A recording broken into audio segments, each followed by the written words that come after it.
Hello, and here is our last installment of our Mendelian and non-Mendelian genetics.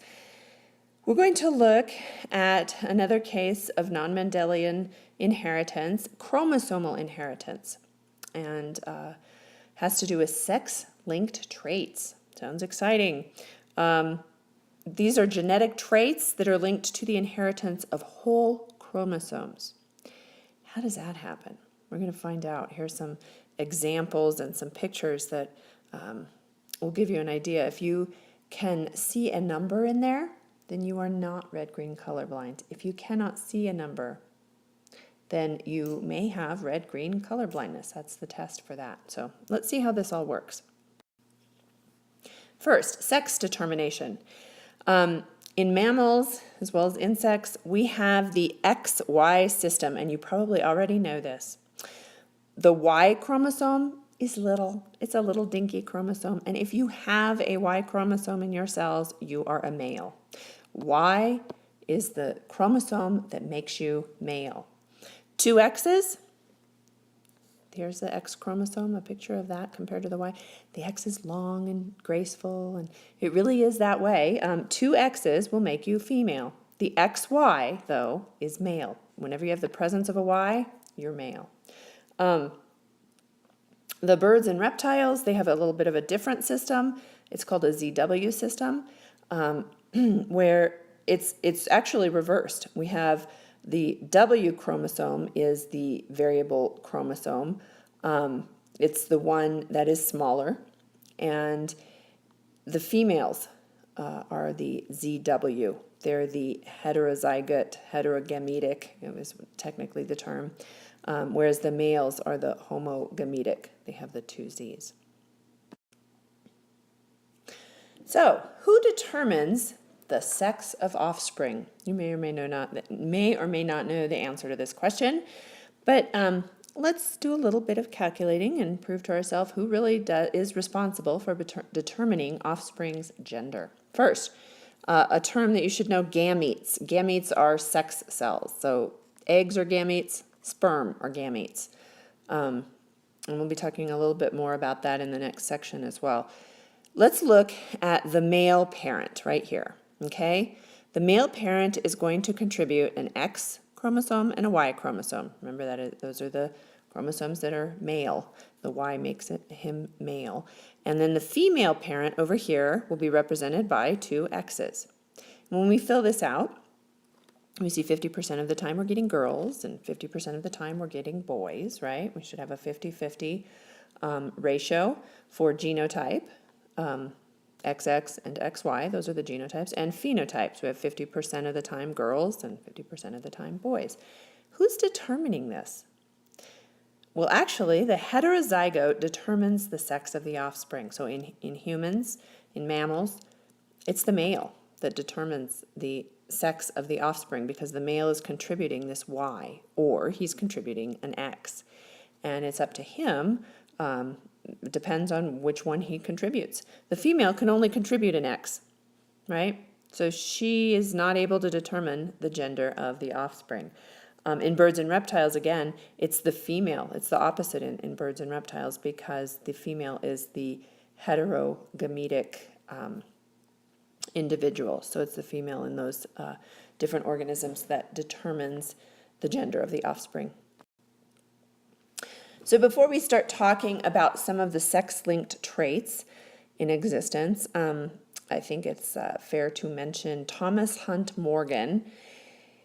He basically discovered this whole idea of sex-linked traits, and kind of a grumpy-looking individual there, but he studied chromosomal genetics, and he used fruit flies as his experimental organism. Here's just a little picture of one of his fruit flies, or a fruit fly, not one of his. He discovered how chromosomes recombine during fertilization, and he also is the one that realized genes were on specific chromosomes. He started to have that realization. That wasn't really understood when he was doing his work. So he's kind of considered the father of this idea of sex-linked traits.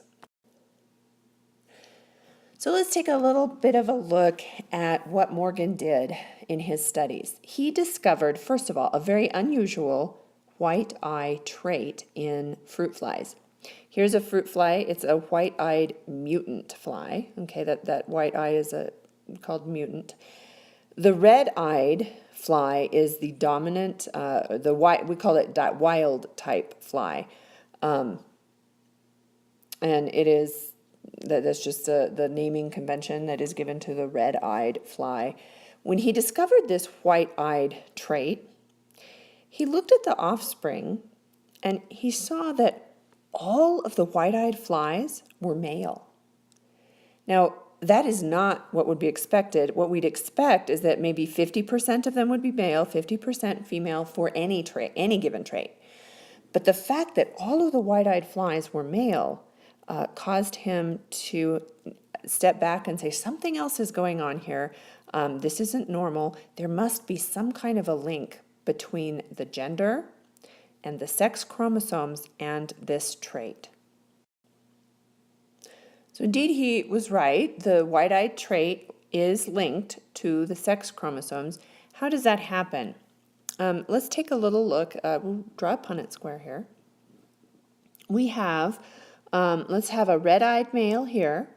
So we have X and Y for our male, right? And then we have, the little plus is going to stand for the red-eyed trait, okay?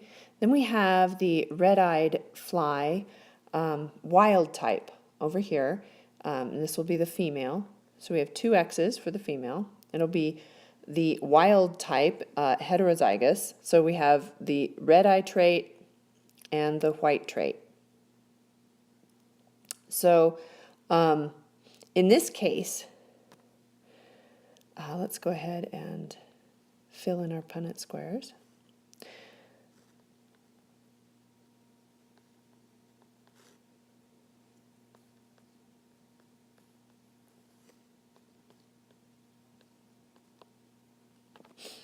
Here, this offspring is going to be, obviously these are both female, right? XX and XX.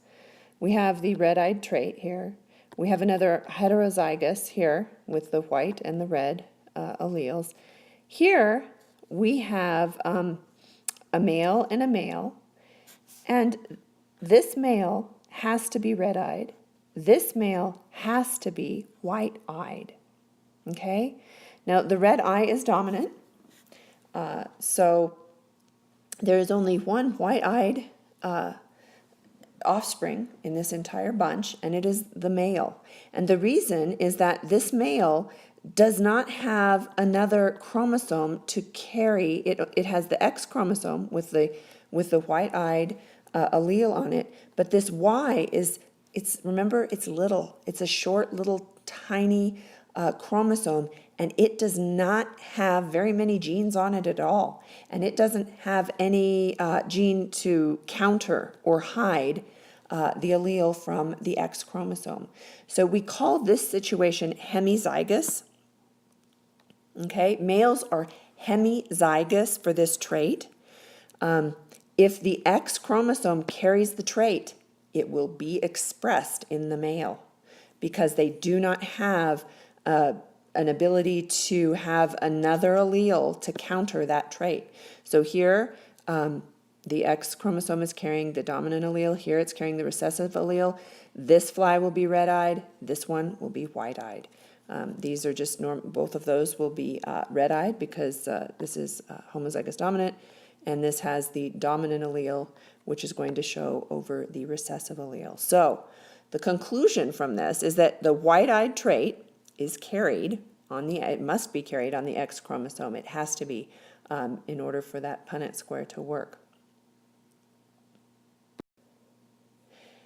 So we now know that there are actually many traits that are located on the X chromosome, just like this white-eyed trait in flies.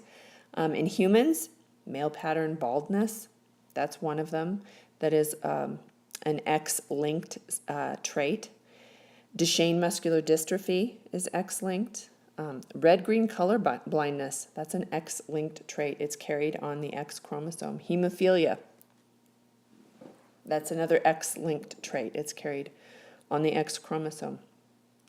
So these are all traits that follow the same pattern that we just saw in the white-eyed fly, and they are all different traits that affect human genetics. So why do sex-linked traits affect males more often than females? Let's look at that. Typo here. Males only need one copy of the gene to express the trait. So let's look at this, just a Punnett square random H trait, okay? It's going to be a recessive trait that gets passed on. The father, right here, the father is healthy. He does not have the recessive trait. The mother is what we call a carrier, okay? She has a healthy allele and then the recessive affected allele, but she herself is healthy because the dominant is the healthy allele. So the father, in this case, healthy, mother is a carrier, she's healthy as well. And when we look at the offspring, we get a girl who is healthy. We get another girl who is healthy, but she's a carrier also, right? We get a boy who is healthy, and then we get a boy who is affected. Boys, in this situation, the boy cannot be a carrier. He can be affected or he can be healthy. But because of the hemizygous state here, the Y chromosome does not carry an allele. He will express whatever is on that X chromosome. So that is why sex-linked traits affect males more often than females.